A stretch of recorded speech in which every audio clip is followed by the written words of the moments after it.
기업이 없어질 때까지. 진정한 평화가 올 때까지.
나는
사드배치가 손에 될 때까지, 이 땅에 전쟁 위협이 없어질 때까지, 진정한 평화가 올 때까지.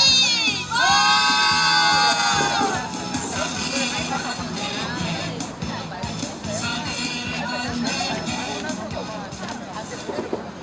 네, 반갑습니다. 네, 때이른 무더위에 잘 지내셨습니까?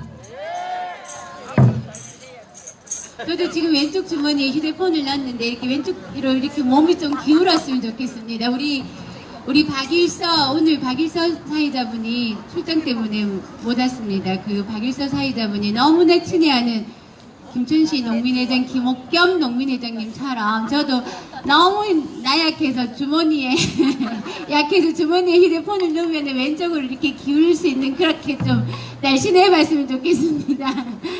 네, 아무튼 네?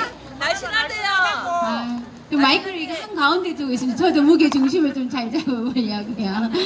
네, 아무튼 무더위에 이른 더위 먹지 마시고 식사 맛있게 잘 드시고 건강하셔서 네, 늘 이 자리에서 함께 뵀으면 좋겠습니다. 여러분의 힘찬 함성으로 사드배치 별사밴드 김천시민 촛불 집회를 시작하도록 하겠습니다.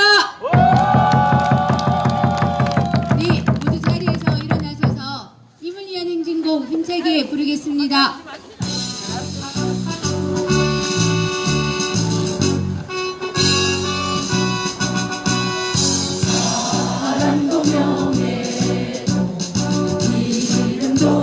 없이 한평생 나가자던 뜨거운 냄새 동지는 간대 없고 이 짧은 학교 세 마리 올 때까지 흔들리지 말자 세월은 흘러가도 상처는 안다 깨어나서 외치는 뜨거운 함성 앞서서 나가니 산자여 따르라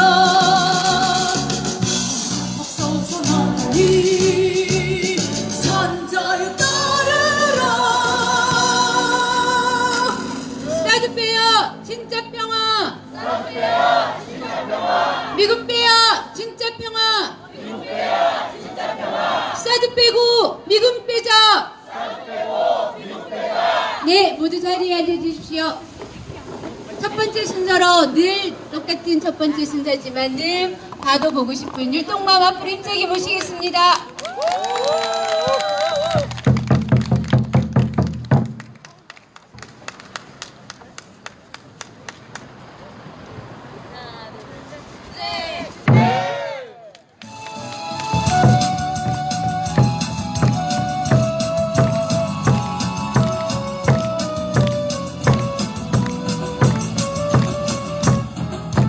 갈 거야 모두 함께 경의선 타고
30대가 조금 넘으실 것 같은데 깜찍한 율동을 봤습니다. 다시 한번 큰 박수 부탁드리겠습니다.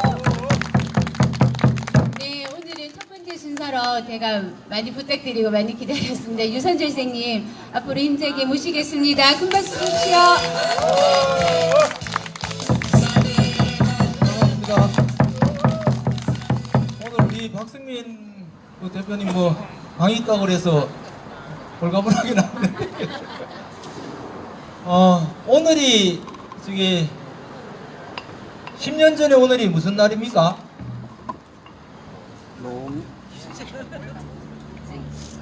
노무현 대통령 연결식 그 장례식이 있던 날이에요.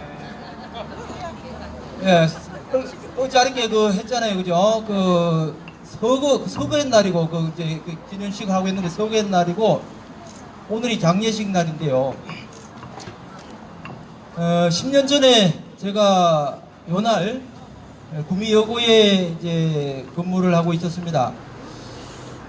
장례식을 막 하고 있죠, 그죠? 하고 있는데 이제 수업을 들어가잖아요. 수업을 들어가니까 이제 여학생 중에서 하나가 이제 선생님 뭐 장례식 그 좀 보면 안 되겠습니까? 이제 수업 시간에 그죠? 밤마다 텔레비가 다 있으니까 그러기를 바랬죠. 저는 이제 제가 또 텔레비 보자 이거 하면 또 무슨 말이 날 수가 있으니까 그래 학생들이 요구하기를 이렇게 바랬는데 그런 학생이 있더라고요. 그래서 장례식을 봤습니다. 보고 나서 이제 몇 마디 얘기를 했는데 그때 이제 이명박 정권에서 한참 그 언론 장악하고 있을 때였어요. 그래서 각 그 신문사나 뭐 또 방송국 이런 데 막 그 사장들 막 압박해가지고 사퇴시키고 막 이러는 시점이었어요. 막 너무 그것도 심하게 하고 이래가지고 참 비판을 많이 받고 이랬는데 뭐 그럴 시점이라 가지고 장례식 보고 나서 그 얘기를 잠깐 했더랬습니다. 그랬더니 그 다음날 교장실에 오라고 그러더라고요. 가니까 학부형한테 전화 왔었다고 무슨 말 했냐고 뭐 그래서 그것도 막 이제 얘기가 길어지잖아요. 그러면 그래서 당장 제가 그랬습니다. 알겠습니다. 조심하겠습니다. 걱정하지 마십시오. 그렇게 가라 그러더라고요. 그 이제 서로 또 막 이렇게 이제 밀고 땡기고 하면은 뭐 얘기가 아주 뭐 멀어질 것 같아요. 그래 이제 그 교장선생님 하는 얘기가 다른 거는 다 막아줘도 이런 거는 막아주기 어렵다고 그래요. 그래서 내가 참 교무실에 와가지고 딱 옆에서 내보고 지랄한다고. 그걸 못 막아주면 뭘 막아주냐. 그렇습니까? 교장이 그런 걸 막아줘야지. 수업 시간에 선생님이 계속 그런 거 아니다. 학생이 잘못 전했단 말이야. 한 대목만 딱 그죠? 끊어서 얘기를 하니까 그렇지 전체를 보면 분명히 그 선생님이 그럴 사람이 아닌데 이런 식으로 해줘야 된다고. 그죠? 예. 그래야지 뭐 교사가 강단에 서서 하고 싶은 얘기도 하고 이러지 뭐 이렇게 뭐 학부형이 뻔하잖아요. 뭐 빨갱이 교육 시키니 뭐 좌편향 교육을 시키니 엉뚱한 그런 소리 이제 했을 거란 말이지. 그러면 그걸 교장이 좀 막아줘야 되지 뭐. 그런 걸 안 막아주면 뭘 막아줘요. 1946년에 아시는 것처럼 이제 김해 그 봉암 아래에서 태어나셔가지고요. 진영중학교를 졸업하고 부산상고를 졸업하고 변호사가 됐죠. 사법고시를 합격해서 변호사가 됐죠. 참 요새는 진짜 그렇게 되기가 어렵습니다. 요새는 그렇게 되기 어려워요. 옛날에는 대천에서 용이 났잖아요. 저렇게. 지금은요 용이 안 납니다. 이제는 신림동에 가서 공부 안 하면 고시도 안 되고 그랬다가 지금은 이제 또 그것도 이제 변호사 시험으로 이렇게 저래 또 그죠? 전문 대학원이 또 생겨가지고 저렇게 이제 막 양산을 해놓으니까 지금 변호사 나와가지고요 취업을 못합니다. 사람들이. 제 제자가 김천고등학교에서 저한테 배웠던 제자가 저기 이제 서울 쪽에서 변호사 사무실을 약간 내고 있는데 야 밑에요 변호사를 3명을 두고 있어요. 얘가 하는 얘기가 그래요. 자기들은 좋대요. 왜냐하면 변호사 구하기가 억수로 쉽대요. 야들이 취직을 못하니까 월급 많이 안 줘도 되고 그게 좋은데 뒤집어서 생각하면 야들 입장에서 보면은 그렇게 고용되기도 어렵답니다. 그렇게 들어가기도 어렵대요. 그런데 참 그 시절에 그렇게 참 변호사가 돼가지고 더구나 대전지방법원 판사를 했지 않습니까? 그리고 나서 이제 1988년에 이제 국회의원이 되잖아요.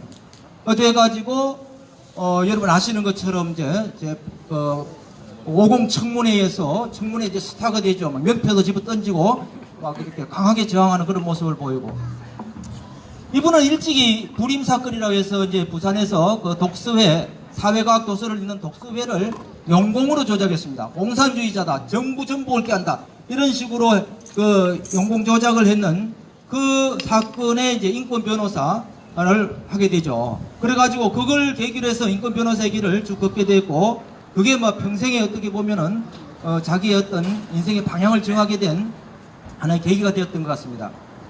50 청문회 이런 거를 거쳐가지고 참 스타가 됐는데, 그러면 그 다음 선거가 뭡니까? 92년 아니에요. 그럼 92년 선거에서 당연히 이거 스타인데 국회의원 또 돼야 될 거 아닙니까? 그런데 떨어졌어요. 부산 동구에서. 왜 떨어졌느냐 하면은 90년에 3당 통합이 있습니다. 김영삼이, 그죠? 김영삼 씨가 이제 노태우하고 김종필 씨하고 같이 3당 통합을 해버리잖아요. 그런데 노무현은 김영삼이 끌어줘가지고 정치에 발을 디뎠지만은 그게 가담을 하지 않습니다. 이른바 그게 가담 안 하고 그냥 민주당 그대로, 이른바 꼬마 민주당이라고 그랬죠. 그대로 이제 남아 있었습니다. 그래가지고 국회의원을 나오니까 김영삼 씨가 저쪽에 뭘 합당을 했으니까 전두환의 그 꼬봉인 그 허삼수를 갖다가 이제 거기에다가 동구에다가 꼽아놨거든요. 그러니까 이게 명망 있는 그도 뭐 정치인 아닙니까, 김영삼 하면은. 그러니까 이게 안 되는 거예요. 그래가지고 떨어집니다. 떨어지고 나서 95년에는 부산시장에 또 나와요. 그랬다가 이제 96년에 다시 선거가 있잖아요. 그럴 때는 이제 저쪽에 서울 종로로 이제 지역구를 바꿨습니다. 이명박 나왔던 곳입니다. 그 이명박이 됐죠. 되고 이제 떨어졌는데 선거법 위반으로 이제 자진 사퇴를 하잖아요, 이명박 씨가. 그래가지고 98년에 이제 보궐선거에서 종로에서 당선이 됩니다. 그리고 이제 2000년인데 2000년에 그렇게 국회의원 된 지 2년밖에 안 지났으니까 2000년에 종로로 나갔으면은 의당 됐을 거 아닙니까? 그렇죠? 별일이 없으면.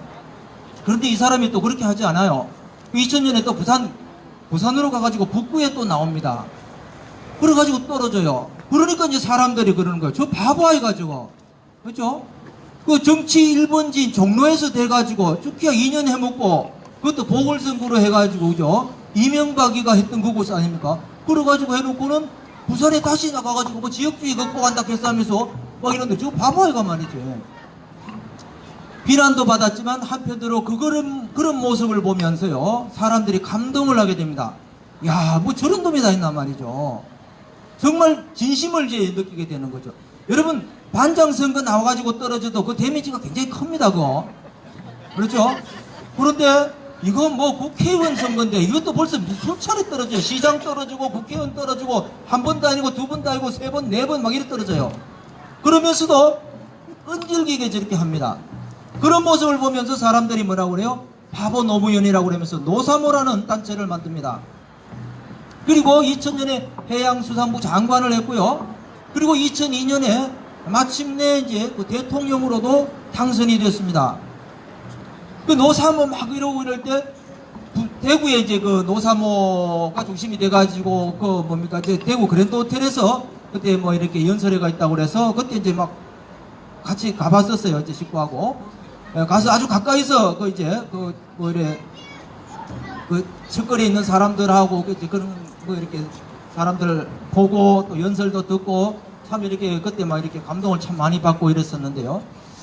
그리고 이제 참 아깝게 이렇게 이제 노무현 대통령을 보내고 나서 우리가 이렇게 생각을 해보면 참 흔히 우리가 이제 지금도 뭐 그러지 않습니까? 노무현 정신 이러는데 노무현 정신 하면은 뭐 나타나는 이 말들이 그죠? 뭐 깨어있는 시민, 사람 사는 세상, 뭐 그런 게 제일 많이 이렇게 생각나죠. 그런데 크게 이렇게 한번 요약해 보니까 한 3가지 정도로 뭐 이렇게 요약할 수 있지 않나 싶습니다.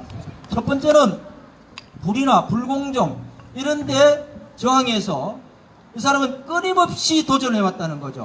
참 가난한 집에서 태어나가지고 판사까지도 되고 했으면 정말 어떻게 안락한 삶을 누릴 수도 있었고 충분히 그런 조건이 되는데도 불구하고 거리에 뛰쳐나와가지고 없는 사람들과 같이 호흡하고 함께 싸워왔단 말입니다. 진짜 정의를 위해서 몸으로 뛰었던 사람입니다. 조선일보 같은 저런 공영 집단을 상대로 해서 맨몸으로 정말 알몸으로 싸웠던 사람입니다. 그렇지 않습니까? 그런 이제 정의로운 도전 정신이 있는 사람이고, 두 번째는 지역주의를 극복하기 위해서 국민 통합을 이루기 위해서 정말로 노력했던 사람이죠. 그래서 행정도시를 세종시에다가 건설을 하고 김천을 비롯한 여러 곳에 혁신도시를 만들어가지고 국가의 균형 발전을 꾀하고 그랬습니다. 그런데 가장 중요한 것은 역시 이거 아닌가 싶습니다. 권위주의를 타파하기 위해서 국민들의 참여와 소통을 통해서 정말 깨어있는 시민이 국가의 주인되는 나라를 만들기 위해서 노력했다는 거, 이 점을 저는 제일 강조하고 싶습니다. 그렇지 않습니까? 우리가 지금 이 자리에 이렇게 나와서 이렇게 사드 반대를 외치는 것도 어떻게 보면 깨어있는 시민의 정말 조직된 그런 활동이라고 볼 수가 있습니다.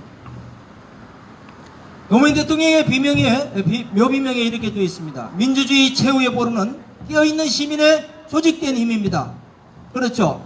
우리가 깨어있는 시민이 되어야 되고 또 이 힘들이 조직화되어야 되고, 그럴 때 마침내 우리가 원하는 정말 민주, 자유, 평등 이런 정의를 실현할 수 있을 것입니다. 그는 이미 우리 곁을 떠났습니다. 그렇지만 그의 정신은 우리 곁에 오늘도 어제도 살아있고요, 서울에도 김천에도 살아있고 앞으로도 영원히 우리 곁에 살아서 그가 꿈꾸던 세상, 사람 사는 정말 사람다운 세상을 만들 수 있도록 도와주고 할 것입니다. 우리 열심히 거기를 향해서 앞으로 나아갑시다. 감사합니다.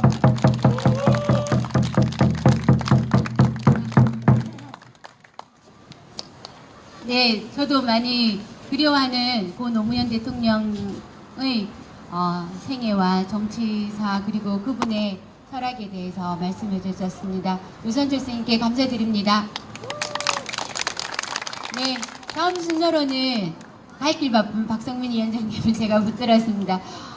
최근 우리 사드 하면서 미중 간의 사드 갈등, 그래서 그 사이에 끼어있는 우리나라는 또 중국으로부터 사드 보복에 따른 경제적인 어려움들이 상당히 많았는데, 최근에 또 하웨이 사태를 거치면서 제2의 사드, 미국이 또 우리에게 미국 편에 서서 미국의 미중 무역 전쟁에 미국 편에 서줄 것을 지금 우리한테 요구하고 있습니다. 그래서 제2의 사드 사태로 인한 경제적 어려움을 또 겪지는 않나 하는 이야기들을 많이 하고 계십니다. 최근에 그러한 정세와 그리고 사드, 그리고 우리가 이러한 와중에 힘든 시기에 또 어떻게 나아가야 될 것인지 그 길을 명확하게 짚어주실 것 같습니다. 박성민 민주노총 교육국장님을 앞으로 모시겠습니다.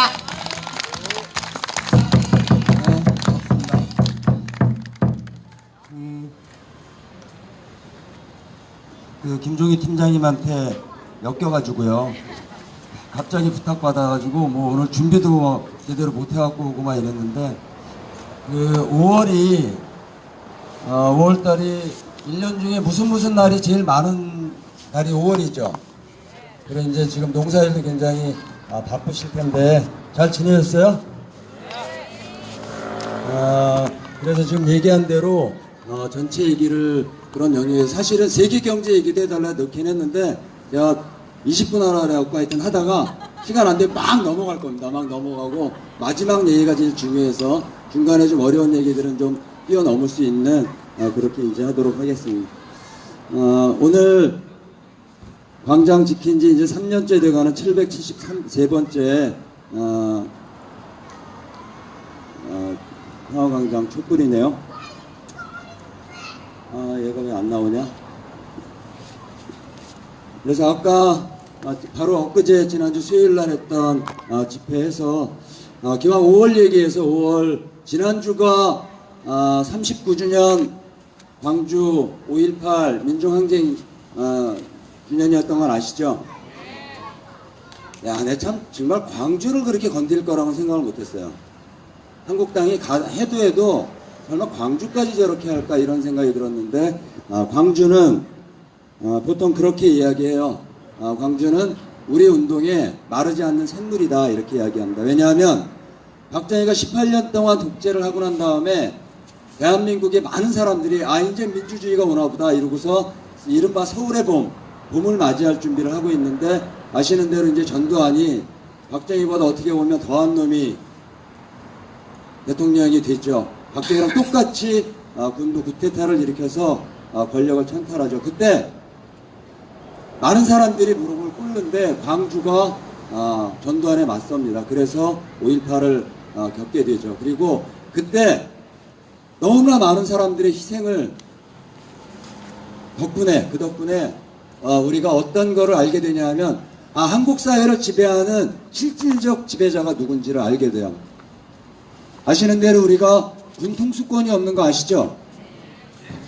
그때 24단 3공수 어마어마한 부대가 광주에 민중들을 학살하러 투입됩니다. 그게 미국의 허락이 없으면 안 된다고 하는 걸 광주를 겪게 알게 되는 거예요. 그래서 우리가 요구하는 것이 단순한 민주주의를 뛰어넘어야 하는구나. 우리들이 지향하는 것이 자유와 민주주의와 평등과 그리고 나아가서 통일된 세상까지 가지 않으면 우린 이런 지배를 벗어날 수 없구나 라고 하는 걸 배운 게 바로 광주의 정신이고 광주의 희생이었습니다. 근데 그래서 광주는 어떤 이야기를 하냐면 5월에서 통일로 이렇게 얘기하는 거예요. 그래서 그런 구호가 나오게 된 이유입니다.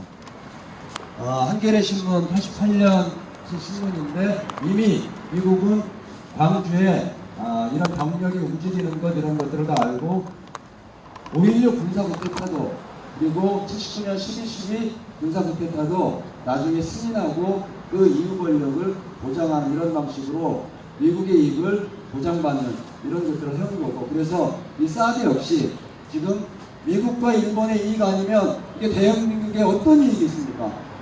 아무 이익도 없잖아요.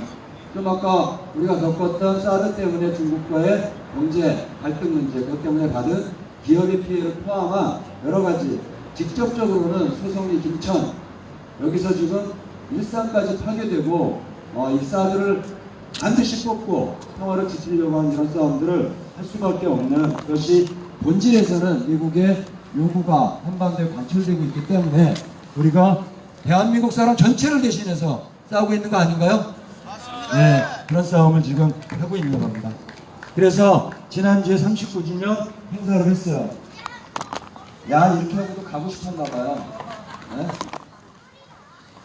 여기에 원내대표를 하고 있는 나경원. 그러니까 요새는 막말하면 이게 정치하고 떠요. 막말을 하면 막 뜨니까 막 해. 네? 그리고 뒷감당을 안 하면 되니까. 그리고 정치적으로 그것에 대해서 책임을 잘 모르는 거니까.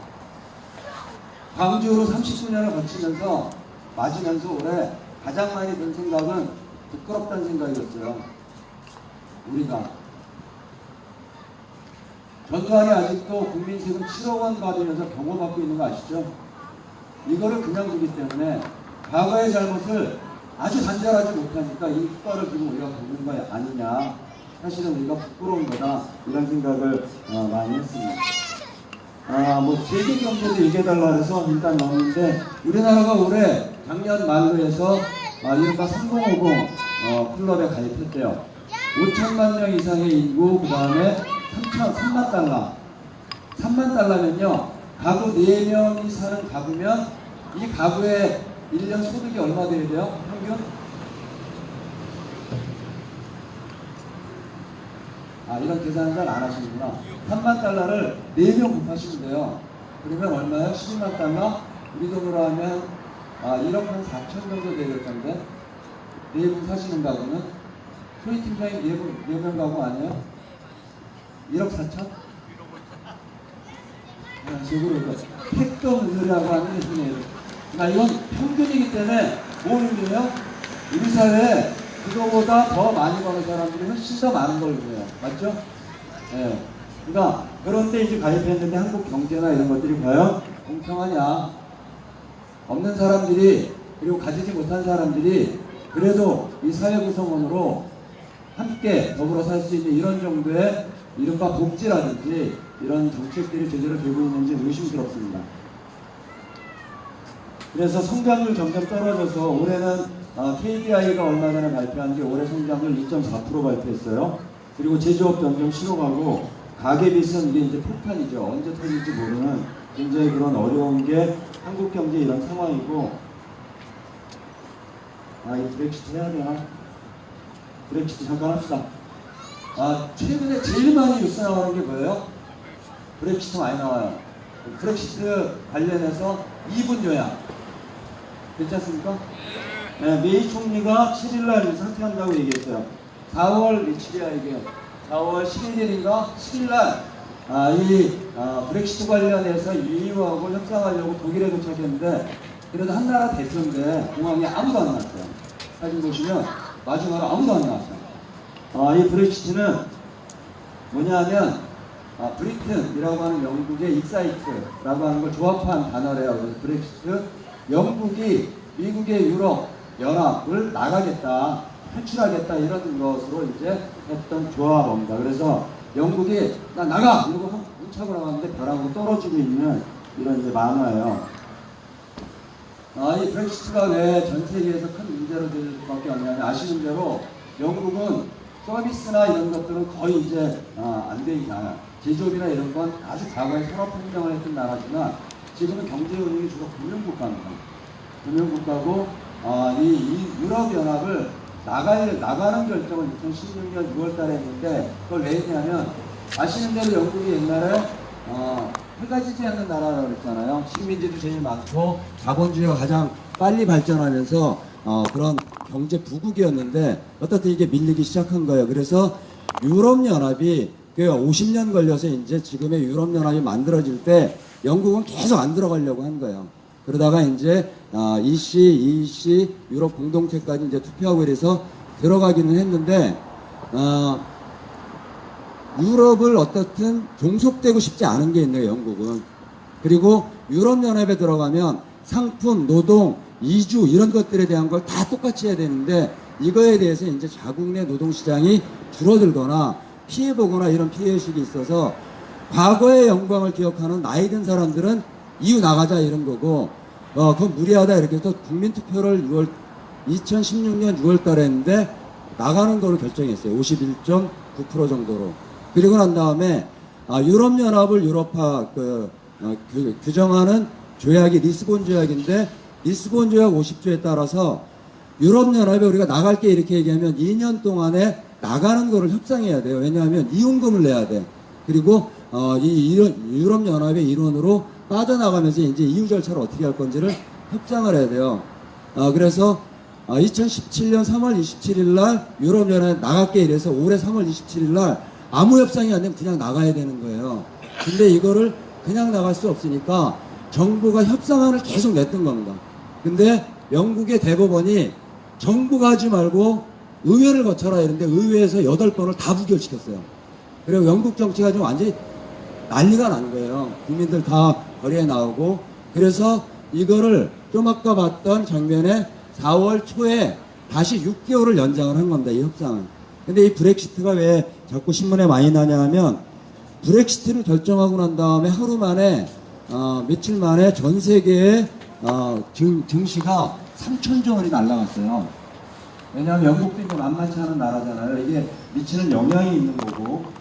그래서 그 다음에 이 국가 간의 갈등이 심했어요. 영국 같은 경우는 브렉시트 결정하기 전에 1시간에 3건씩 막 증오범죄 터지고 이럴 정도로 국민 사이에 갈등 이런 것들이 이제 심하게 벌어지기도 했습니다.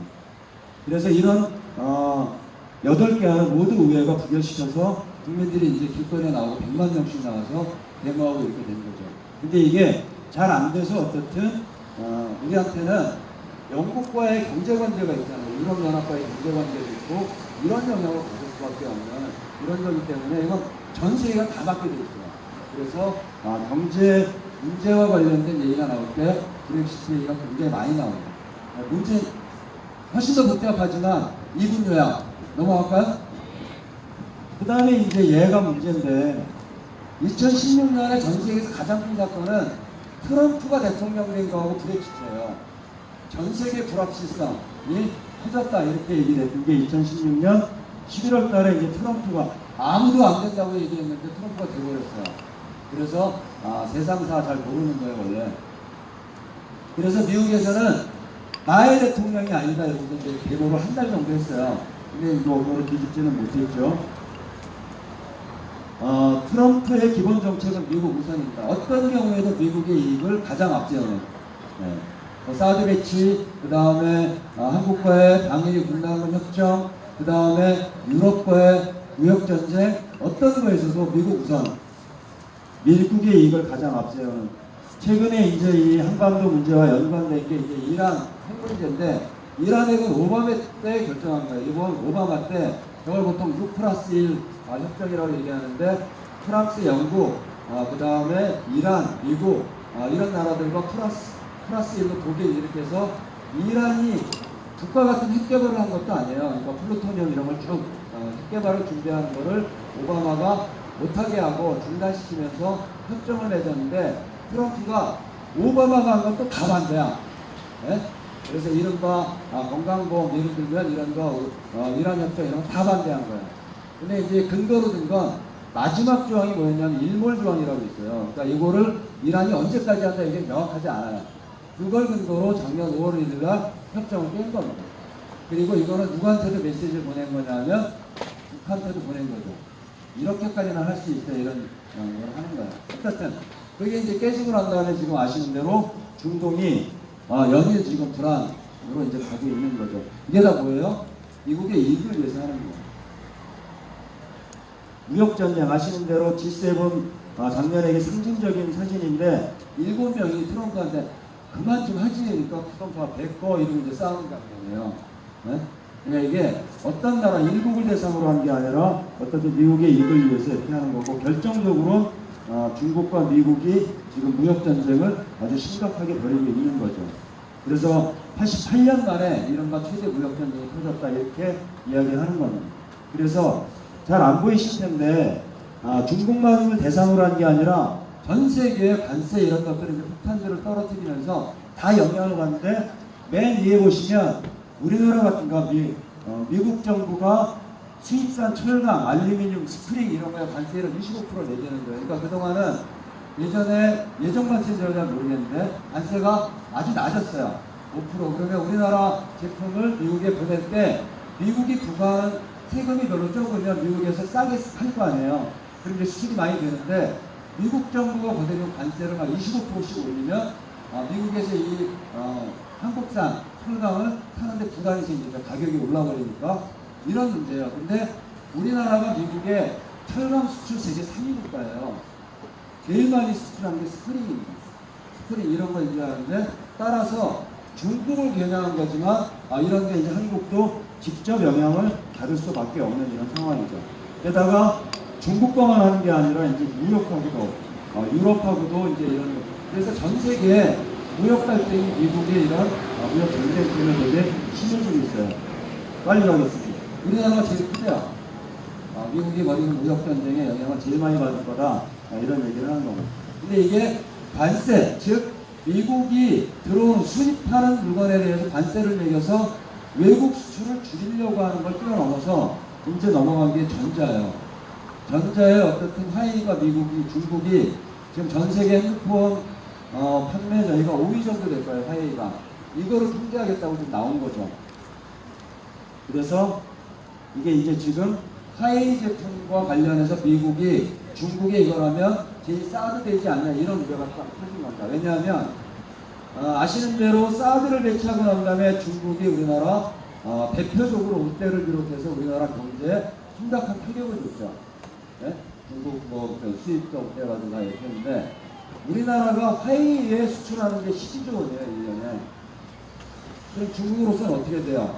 지금 미국이 요구하는 게 화웨이가 운용될 수 있도록 하는 거에 대해서 각국에 다 제한 조치해라. 이거 이제 요구하고 있는 거거든요. 그거를 우리나라가 하는 순간 어떻게 돼요? 화웨이 수출은 어떻게 돼요?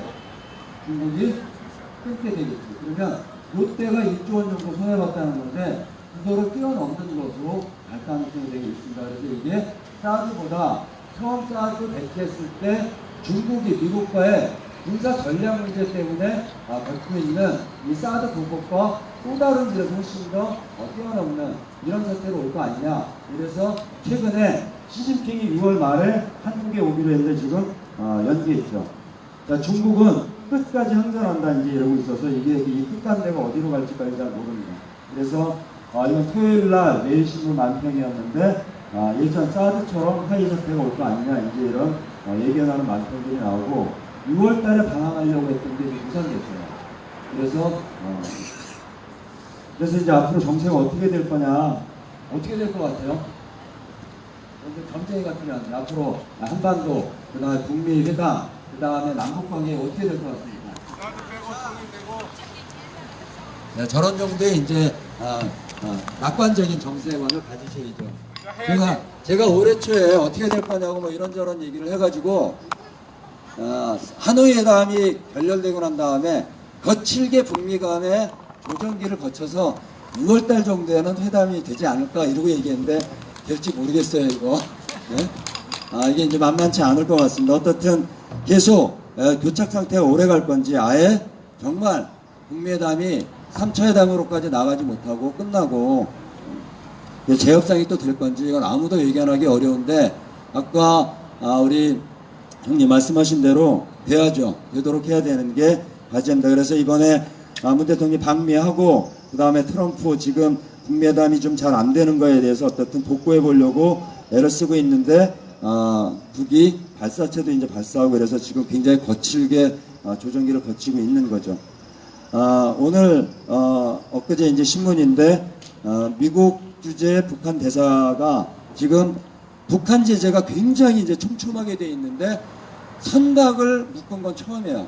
그리고 이거를 돌려달라고 하는 이런 이제 항의를 했던 유엔 대표부 대사의 이야기고 폼페이오 얘기고 이런 것들이 이제 나온 겁니다. 그 다음에 그러면서도 불구하고 국제사회의 대북 제재는 유지하되 우리는 대화의 문을 열어놓고 있겠다. 이게 이제 미국의 발표고 오늘 트럼프가 얘기한 건 나는 작은 무기 정도에는 우스운 사람이다. 이게 뭐냐 하면 어떤 대화 메시지를 또 보내고 이렇게 해서 지금 거칠게 부딪히고 있기는 하지만 일정하게 대화를 포기하거나 그러지 않는다고 하는 점에서 그나마 긍정적인 거 아닌가 싶고 그 다음에 23일날 지난주에 나왔던 기사 중에 하나가 미국에서는 지금 이 북미 간의 대화를 원래 하노이 회담이 깨진 게 지난번에도 말씀드린 대로 미국이 과도하게 요구한 거잖아요. 다보서 이렇게 했던 거고 북이 받을 수 없었던 거라고 한다면 그때 북이 이야기한 건 우리가 핵의 일부를 내놓으면 너희들도 이만큼 내놓으면 그 다음에 한반도 비핵화는 일부 진전한다 이렇게 얘기한 거잖아요. 그거를 우리가 많이 얘기하는 대로 얘기하면 어떻게 돼요? 한반도 비핵화와 한반도의 평화체제를 보장하는 평화협정은 어떻게 진행돼야 된다? 단계적으로 동시에 이행돼야 가능하다.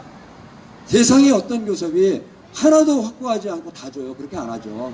그리고 북은 이 과정을 통해 체제를 보장받아야 되는 국가를 운영해야 되는 이거를 책임져야 되는 이런 교섭을 하는 건데 다 까라 이렇게 얘기하는데 그걸 어떻게 해요? 그건 안 될 수밖에 없는 거기 때문에 미국 조야에서도 트럼프가 원래 하노이 갈 때 예전에 얘기한 것처럼 단계적으로 접근할 수밖에 없다 이렇게 얘기했던 것으로 지금 여론은 또 만들어지고 있다고 하는 그런 기사가 지난주에 좀 냈어요. 그래서 어떻든 지금 북미 간의 관계나 내용을 지금 보면 하노이 협상 이후에 동시 중단이 이제 지속된 거죠. 거칠게 조정기를 거치고 있는 거고 한미 간의 군사연습 다시 해요.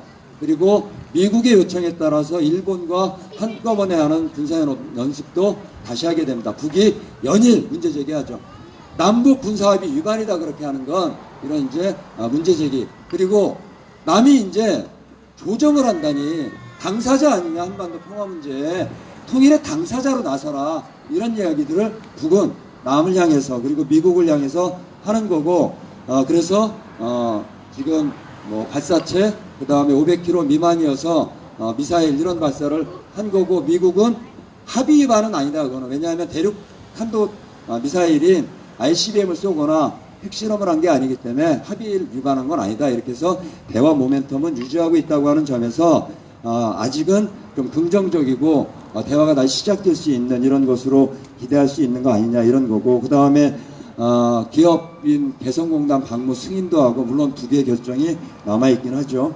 그 다음에 남은 대화 모멘텀을 만들기 위해서 지금 식량 지원 이런 것들을 하겠다고 이제 하고 있는 건데 한편으로는 부정적인 요인들도 있어요.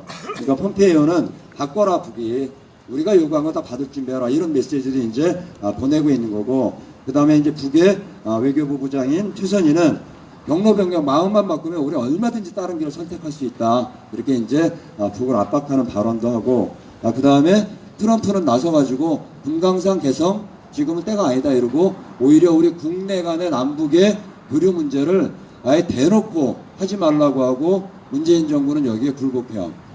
별로 안 좋은 거죠. 그래서 한국 정부는 미 승인 없이 제재하지 않을 거다. 이게 금강산하고 개성공단 얘기예요. 그랬더니 그 다음에 제재 틀 안에서 남북 사업을 조속히 추진한다. 그래서 외교부가 그 다음 날 나온 건 외교부는 지금 제재 상황이기 때문에 금강산도 개성공단도 아무것도 추진 안 한다. 대통령이 저렇게 얘기하는데 외교부가 나서서 할 수가 없죠. 어떻든 제재에 촘촘하게 있는 이거를 뛰어넘고 사실은 해야지. 개성공단도 우리가 문 닫았어요. 그죠? 외국 제재 아니에요. 금강산도 2008년, 9년 사건 때문에 우리 중단시켰어요. 이거는 그냥 남의 여론을 의식하고 있는 거고 이런 건데 이걸 좀 뛰어넘어야죠. 사드 계속 6월 말에 지금 트럼프가 온다며요. 그럼 이제 트럼프한테 잘 보이려고 6월 달에 공사 시작하는 거 아니야? 이런 의심이 들어요. 그런 얘기도 벌써 나와. 그렇게 끊임없이 상전처럼 모여가지고 남북관계 주인이 될 수 있습니까? 불가능해요. 이 땅의 평화를 위해서 안 된다고 할 수 있어야죠. 이 땅의 교류를 위해서, 이 땅의 평화와 통일을 위해서 우리는 한 발 더 나가야 되기 때문에 개성공단 우리 문제고 개성공단 열겠다고 선포할 수 있어야 돼요. 금강산 관광 우리 민족의 영산인데 가봐야지 이렇게 할 수 있어야 되는데 저렇게 눈치 봐가지고는 한 발이라도 갈까? 사드 뺄 수 있을까? 의심 너무 많이 드는 거예요 지금. 북미 양국은 요구와 조건이 있어요. 싱가포르 합의가 있었기 때문에 그걸 잘 지켜야 되는 하노이 회담이 있어야 되는데 계산서를 다른 걸 들고 왔던 거고, 미국은 재선에 도움되면 할 거예요. 전 그렇게 봐요. 내년 재선에 도움되면 반드시 이걸 다시 열 거다. 그리고 그거 있는 거잖아요. 야, 니들이 암만 잘랐어도 북한이 핵 실험 중단하고 ICBM 안 쏘고 대화로 나와서 평화 얘기하는 거 나 아니면 누가 했어? 이게 있는 거예요, 트럼프는. 그걸 이제 하겠다. 그걸 근거로 재선 가도하려고 하는 거죠. 그래서 만약에 예전 같은 대결로 가면 재선에 별로 도움이 안 될 수도 있기 때문에 트럼프로서는 할 가능성이 있다고 보는 거고, 북은 싱가포르 합의처럼 체제 안전, 그 다음에 위협 해소, 제재 해제, 그리고 인민생활의 향상을, 그래서 올해 자력갱생 얘기를 많이 한 거 아니에요. 실제로 이런 걸 극복하려는 이런 관계나 요구 조건이 있기 때문에 있지 않을까. 평화로 간다고 하는 것, 통일로 간다고 하는 건 전쟁에서 평화로 나가는 길입니다. 우리가 가장 절실하게, 우리는 그 이상도 이하도 바라는 거 아니에요. 그죠? 그리고 그걸 디딤돌로 통일로 나가고자 하는 그런 요구를 하고 있는 거고, 그 다음에 그렇게 된다고 하면 한반도가 남북이 70년 동안 갈등하고 군사적 대결해왔던 것 이제 뛰어넘을 수 있는 거죠. 그리고 평화체제를, 평화를 디딤돌로 모두의 염원인 통일로 나갈 수 있는 그런 것들을 할 수 있다고 하는 겁니다. 누가 할 거냐? 사드 문제는 어떻게 보면 대단히 죄송하지만 우리가 사드가 1번이지만 사드 문제는 여기에 다 종속돼 있어요. 사드 문제만 따로 해결되지 않을 거라고 하는 걸 우리가 그동안의 경험이나 인식을 통해서 알고 있듯이 이 모든 거에 종속돼 있기 때문에 현재의 난관을 그러면 어떻게 이겨낼 거냐? 정부만 믿고 북미회담이 열리기만 그냥 고대하고 이런 정세를 열어내는 거에 우리의 주체의 노력과 실천이 있지 않으면 그런 정세는 절대 열리지 않는다고 하는 거죠. 우리가 혹은 지역 이기주의란 얘기, 혹은 누가 그런 얘기해요. 아직도 사드 반대? 그런 얘기 많이 들으시죠? 다른 동료들 만나면 그때 뭐라고 얘기하세요? 뭐라고 얘기하세요? 자신 있게 하세요.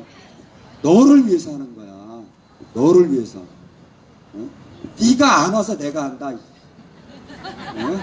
그런 거 있잖아요. 우리가 하는 일이 너무나 크고 이 땅의 평화를 위한 일이기 때문에, 그래서 2차 북미 회담 결렬로 난관에 빠진 정세를 돌파해야 돼요. 사람들이 잘 안 나선다고 하면 우리가 나서야죠. 그리고 그 과정에 새로운 평화 세력들도 구축하고, 그래서 이미 광고하셨지만 1일날 그래서 서울에서 미대사관, 미국은 대화를 재개하고 제재를 해제하고 과도한 욕심을 끊고 동시병행으로 한반도 평화체제에 나서라, 대화에 나서라, 이런 요구를 해야죠.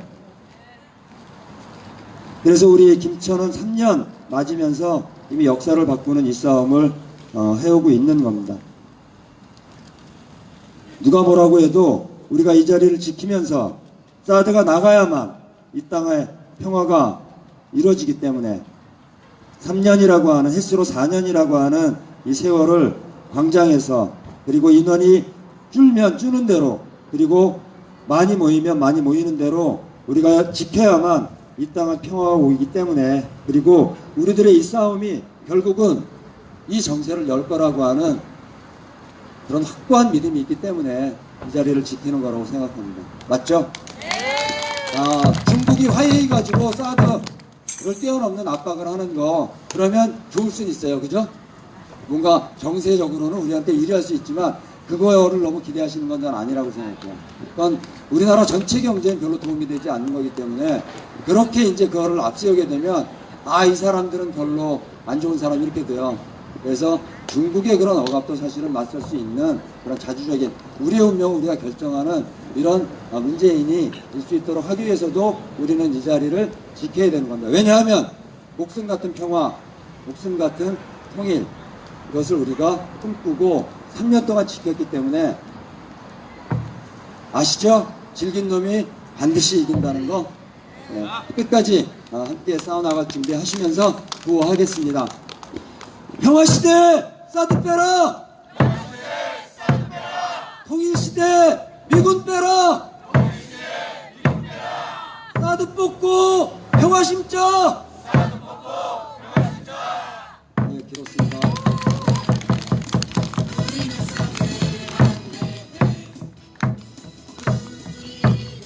네, 감사합니다. 늘 몸은 서울에 계셔도 애정은 마음은 여기 성주 소성리와 김천에 늘 두고 계시는 분. 그래서 한 달에 한 번 내려오지 않으면 많이 미안해하시는 박성민 위원장님을 통해서 최근의 정세와, 그리고 앞으로 사드 투쟁에 사드가 어떤 방향으로 갈 것인지, 그리고 정확하게는 아직 교착으로 갈 것인지 협상으로 갈 것인지 뭐 여러 가지 난관이 있지만, 그래도 이 자리를 지키고 있는 우리의 투쟁이 있음으로 인해서 앞으로의 북미 정세라든지 남북 간의 관계라든지 이런 부분들, 그 속에서 우리가 사드를 바라볼 수 있는 우리가 될 수 있다는 이야기를 전해주셨습니다. 다시 한번 감사의 박수 부탁드리겠습니다. 네, 뭐라고 해도 민족적 관점에서, 우리 국가적인 민족의 이익에서 이 모든 것들을 바라보고, 저는 문재인 대통령께 꼭 부탁드리고 싶은 이야기가 하나 있습니다. 제발 미국이 밥 먹듯이 쓰는 그 동맹이라는 이야기와 제재라는 그 두 마디를 좀 빼고 남북관계 그리고 북미관계에 주동적으로 나서 주셨으면 하는 부탁을 드리고 싶습니다. 네, 힘들게 낮에 이렇게 일을 하셨는데 제가 일서씨가 사회를 보셨으면 즐겁게 사회를 봐서 이렇게 피로를 좀 풀어드렸을 텐데, 네, 오늘 공부를 많이 하게 해드려서 죄송한 마음은 없지 않아 있습니다. 그 간제센터, 김천간제센터에 네, 부당해고 그 승소를 했다는 기쁜 소식이 있는데, 순서상 네, 그 이야기는, 자세한 이야기는 다음 시간에 수요일 말고 일요일 우리 다 같이 모였을 때 또 듣는 것도 괜찮을 것 같은데, 한번 보고요. 수요일이 또 일요일에 또 들을 수 있도록 한번 해봤으면은 좋겠습니다. 마지막 순서로 그렇게 되겠지요? 네, 죄송합니다. 마지막 순서로 우리 율동맘 앞으로 모시겠습니다.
보고 피로가 확 풀리셨지요? 네, 아이고 고맙습니다.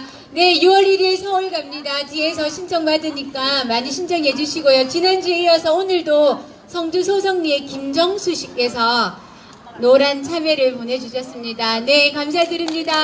네, 모두 건강한 한 주 보내시고 다음 주 수요일 뵙겠습니다. 모두 수고하셨습니다. 안녕히 돌아가십시오.